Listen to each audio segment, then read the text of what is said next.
नमस्कार। एक 47 वर्षीय विवाहित महिला जो होम्योपैथिक परामर्श के लिए मुझसे मिलने आई थी, उन्हें पिछले 4 महीनों से अधिक मात्रा में अनियमित माहवारी अर्थात मासिक धर्म की समस्या थी। अल्ट्रासाउंड रिपोर्ट में बाईं ओर left ovarian cyst 54x38 mm का मिला था। दाईं ओवरी बिल्कुल सामान्य था। गर्भाशय सामान्य आकार का, कोई मायोमा नहीं था। हीमोग्लोबिन लेवल देखें तो बहुत कम 6.2 ग्राम पर डीएल। खून की भारी मात्रा जाती थी, इसलिए हीमोग्लोबिन भी काफी कम आया था। वर्तमान शिकायत देखें, हर 7 से 10 दिन में माहवारी शुरू हो जाती है। 10 से 12 दिन तक रक्तस्राव चलता है। पहले केवल 5 दिन ही हुआ करता था, पर उन्होंने बताया कि आजकल 10 से 12 दिन तक होता है। बहुत भारी रक्तस्राव होता है। पहले 2-3 दिन में ही 7-8 पैड बदलने पड़ जाते हैं। रक्त का रंग लाल, कुछ हिस्सा तरल है और कुछ हिस्सा थक्का बना हुआ है। और ऐसे में माहवारी के 2 दिन पहले बाईं ओर पेट में दर्द होता है। शारीरिक लक्षण मैंने पूछा तो उन्होंने बताया ठंड सहन नहीं होती है, अर्थात वो चिली पेशेंट है। प्यास ठीक ठाक है, प्यास लगती है उन्हें।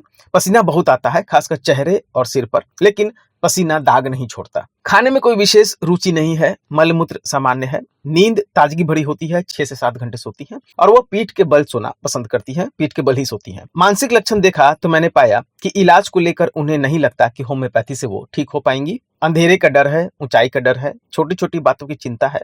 अंधेरे का डर, ऊंचाई का डर, स्वास्थ्य को लेकर चिंता, शायद ये ठीक नहीं होगा। पसीना बहुत ज्यादा आता है। बाईं ओवरी में सिस्ट है। लंबी चलने वाली माहवारी। और ऐसे में जो दवा निकल कर आई वह थी arsenic album, Calcarea carb, lycopodium और फास्फोरस। इन चारों में कैलकेरिया कार्ब का ही चुनाव किया गया, क्योंकि कैलकेरिया कार्ब पूरे शारीरिक और मानसिक लक्षण को कवर करती है। भविष्य की चिंता, बीमारी का डर जैसे टीबी, कैंसर ना हो जाए, मृत्यु का डर।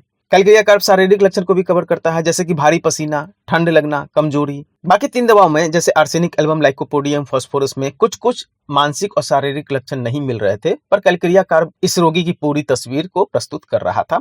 इसलिए मैंने कैलकेरिया कार्ब 200 शक्ति की 2 बूंद हफ्ते में 1 बार लेने की सलाह दी। करीब 6 महीने में उनका सिस्ट पूरी तरह से ठीक हो गया था। यह केस दिखाता है कि सही मानसिक और शारीरिक लक्षणों के आधार पर दवा चुनाव किया जाए, अर्थात जैसे यहाँ पर कैलकेरिया कार्ब किया गया, तो बिना ऑपरेशन के ही बड़ी से बड़ी समस्या भी ठीक हो जाता है, जैसे ओवेरियन सिस्ट और भारी रक्तस्राव को भी नियंत्रित किया जा सकता है। धन्यवाद।